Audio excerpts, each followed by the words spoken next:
こんにちは、ミキ生態ラボのミキです。今日は山梨県甲府市にある小仙峡に来てます。滝の音がすごく癒されます。日本一の渓谷と言われるこの大自然のパワーをフィーリングで皆さんにお届けしようと思います。では始めます。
したか？すごいね、滝の音といい、鳥の声といい、なんかもう地球の生命力感じちゃいますよね。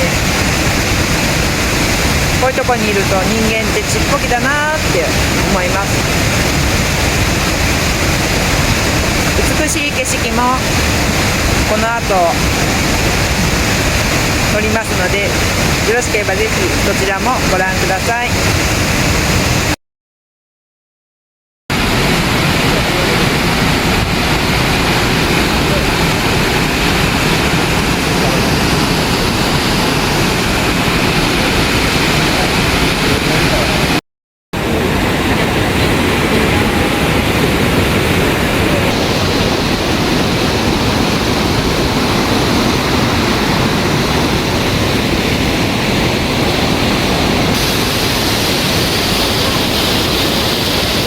白遠峰。